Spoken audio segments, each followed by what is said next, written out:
আসসালামু আলাইকুম রহমতুল্লাহ। আমি এখন আছি মরিচা ইউনিয়নের হাটকুল্লা পাড়ার নিচে, বা এটা কলদিয়ার্ডের আশপাশ বলে। দেখুন কি অবস্থা, এই নদীর পাড় ভেঙে যাচ্ছে।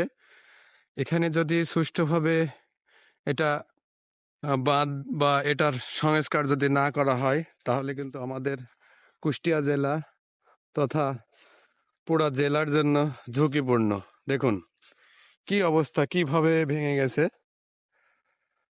তো এটার সংস্কার করার জন্য ইতিমধ্যেই আমাদের এলাকাতে এই যে দেখছেন কার্গো এসেছে, এখান থেকে জিও ব্যাগ পূরণ করে ওই সামনে দেখছেন এইভাবে হয়তো এটাকে নির্মাণ করা হবে।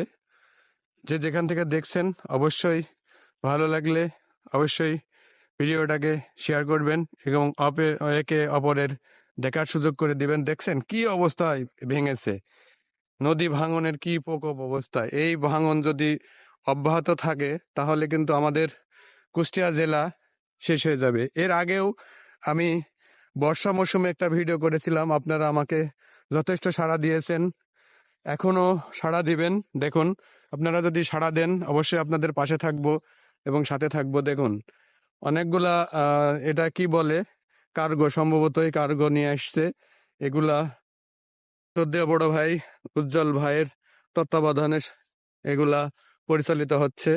ওই যে ওখানে দেখছেন, ওখানে যারা আসছে কাজে তারা তাম্বু গেড়েছে। অনেক অবস্থা খারাপ, নদীর ভয়াবহতা খুব খারাপ অবস্থা। দেখুন নদী ভাঙনের কি অবস্থা।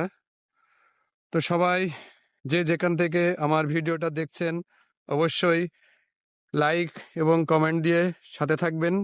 এটা হাটকোলাপাড়া, মরিচা ইউনিয়নের হাটকোলাপাড়া, দৌলতপুর উপজেলার বালিরদিয়ার কোলদিয়ার এই নদী ভাঙনের এই অবস্থা।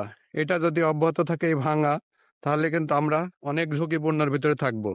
তাই সবাই দোয়া করবেন এবং সকলের দৃষ্টি আকর্ষণ করছি যাতে এই ভাঙন প্রতিরোধের থেকে আমরা রক্ষা পাই এবং আমরা সুষ্ঠুভাবে থাকতে পারি। এবং যারা এই উদ্যোগটা নিয়েছে তাদেরকে ধন্যবাদ, যে এই ভাঙন থেকে যাতে এই ভাঙন রক্ষা পায় এবং রক্ষা করে এবং এই কাজটা সম্পূর্ণভাবে সুষ্ঠুভাবে এই বাঁধটা সুন্দরভাবে বাঁধাই করা হয় স্থায়ীভাবে, এই আশা ব্যক্ত করি।